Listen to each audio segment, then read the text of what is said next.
আওয়ামী লীগ একদিকে যেমন জানিয়ে দিয়েছে, সাবের হোসেন চৌধুরীর তরফে একদিকে যেমন স্পষ্ট জানানো হয়েছে ইউনূস সরকারের অধীনে কোনো নির্বাচনে আওয়ামী লীগ যাবে না, আওয়ামী লীগ রাজপথের আন্দোলনের মাধ্যমে ইউনূসের পতন ঘটিয়ে নির্বাচনের ব্যবস্থা করবে, ঠিক তেমনি সাবের হোসেন চৌধুরী পরিষ্কার জানিয়ে দিয়েছেন যে আওয়ামী লীগের নেতৃত্বে কোনো পরিবর্তন, শেখ হাসিনার বিচার চলছে, তার আনুষ্ঠানিক অভিযোগ আছে, কাজে তিনি নির্বাচনে অংশগ্রহণ করতে পারবেন না, এমন কোনো আওয়ামী লীগকে নির্বাচনে অংশ নেওয়ানোর দিবা স্বপ্ন দেখা বিদেশিদের বন্ধ করা উচিত।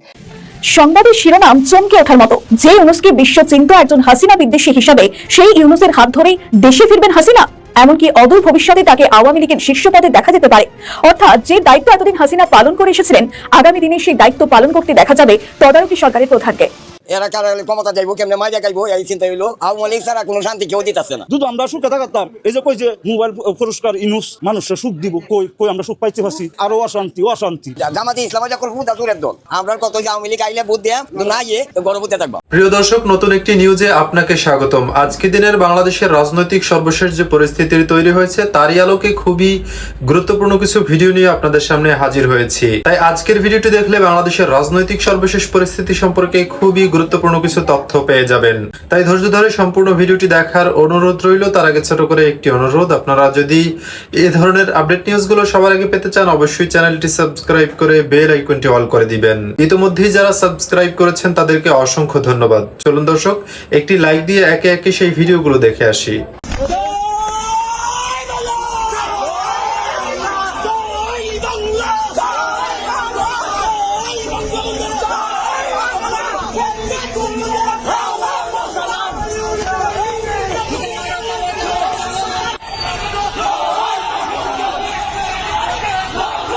রাজধানীর ধানমন্ডি এলাকায় রাতে বিশাল বিক্ষোভ মিছিল করেছে আওয়ামী লীগ ও ছাত্রলীগের নেতা কর্মীরা। শত শত কর্মী ও সমর্থকের অংশগ্রহণে এই মিছিলটি ধানমন্ডি থেকে শুরু হয়ে আশেপাশের সড়ক প্রদক্ষিণ করে। স্লোগানে মুখরিত হয় পুরো এলাকা। জয় বাংলা, জয় বঙ্গবন্ধু, এই ধ্বনি যেন আবারও স্মরণ করিয়ে দেয় আওয়ামী লীগের ঐতিহাসিক শক্তি ও ঐক্যের বার্তা। মিছিলটি মূলত নিজেদের শক্ত অবস্থান প্রদর্শন ও নোবেলজয়ী অর্থনীতিবিদ ডক্টর মোহাম্মদ ইউনূসকে রাজনৈতিক বার্তা দেওয়ার উদ্দেশ্যে আয়োজন করা হয় বলে জানা গেছে। নেতাকর্মীরা বলেন, আওয়ামী লীগ কখনোই ভীত নয়, বরং প্রতিটি আন্দোলন ইতিহাস তৈরি করেছে, তাদের সেই ইতিহাসকে মুছে ফেলতে পারে না। রাতের এই মিছিল দেখতে শত শত সাধারণ মানুষ রাস্তায় বেরিয়ে আসেন। অনেকে মোবাইলে ভিডিও করে সামাজিক যোগাযোগ মাধ্যমেও ছড়িয়ে দেন। এই মিছিলকে মানুষ নিজে থেকেই সমর্থন জানিয়েছেন। এটা প্রমাণ করে আওয়ামী লীগ এখনো মানুষের হৃদয়ে আছে। আওয়ামী লীগের বিরুদ্ধে চলমান অপপ্রচার ও বিভ্রান্তির জবাব দিতে এবং দলের নেতাকর্মীদের মনোবল অটুট রাখতে এই মিছিলের আয়োজন করা হয়। বঙ্গবন্ধুর আদর্শে করা আওয়ামী লীগকে কেউ দমিয়ে রাখতে পারবে না। যতই ষড়যন্ত্র হোক, আওয়ামী লীগ আবারও প্রমাণ করবে এই দেশ এখনো জয় বাংলার দেশ। দর্শক, ধানমন্ডির এই মিছিলটিকে আপনি কিভাবে দেখছেন? আপনার মতামত জানান কমেন্টে। সংবাদের শিরোনাম চমকে ওঠার মতো, যে ইউনূসকে বিশ্বচিন্ত একজন হাসিনা বিদ্বেষী হিসাবে সেই ইউনূসের হাত ধরেই দেশে ফিরবেন হাসিনা, এমনকি অদূর ভবিষ্যতে তাকে আওয়ামী লীগের শীর্ষ পদে দেখা যেতে পারে। অর্থাৎ যে দায়িত্ব এতদিন হাসিনা পালন করে এসেছিলেন, আগামী দিনে সেই দায়িত্ব পালন করতে দেখা যাবে তদারকি সরকারের প্রধানকে। এটা গল্পের গরু গাছে ওঠার মতো শোনালেও বাংলাদেশের ঘটনা প্রবাহ বলে দিচ্ছে সম্ভাব্য সেই সমীকরণের কথা। রবীন্দ্রনাথের কথা ধার করে বলতেই হয়, যাকে তুমি ফেলিয়াছ নিচে, সে তোমারে বাঁধিবে সে নিচে, পশ্চাতে রেখেছ যারে, সে তোমারে পশ্চাতে টানিছে।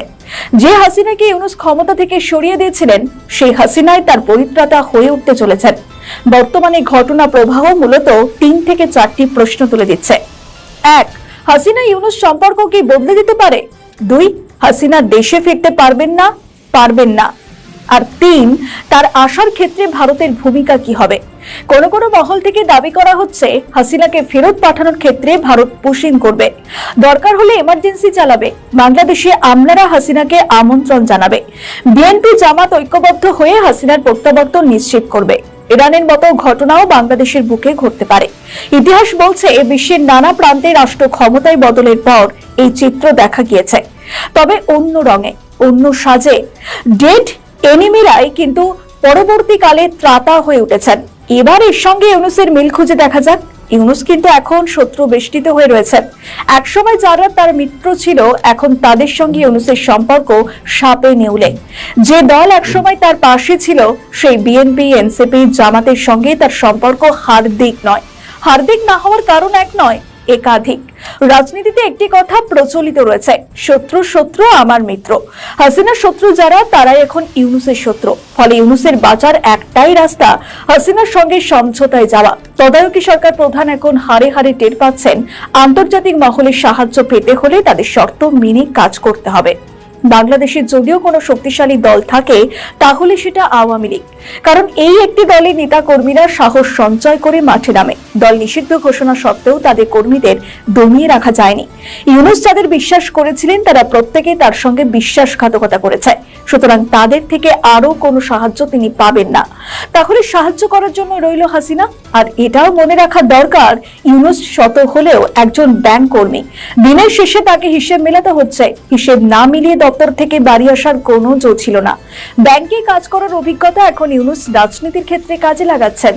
কার কাছে গেলে খালি হাতে ফিরতে হবে না সেটা ইউনূস ভালো করেই বুঝে গিয়েছেন। তাই একসময় তাকে যিনি শত্রু মনে করেছিলেন সেই হাসিনাই তার আগামী দিনে পরিত্রাতা হয়ে। দর্শক, এই ভিডিওগুলো দেখছিলেন, এ সম্পর্কে আপনাদের কোনো মন্তব্য থেকে থাকলে অবশ্যই কমেন্ট বক্সে লিখে পাঠাবেন। ভিডিও ভালো লাগলে চ্যানেলটি সাবস্ক্রাইব করতে ভুলবেন না। এবারের মতো এখানেই বিদায় নিচ্ছি। শীঘ্রই দেখা হবে নতুন কোনো ভিডিও নিয়ে। ততক্ষণ সকলে ভালো থাকুন, সুস্থ থাকুন। আসসালামু আলাইকুম রহমতুল্লাহি ওয়া বারাকাতুহু।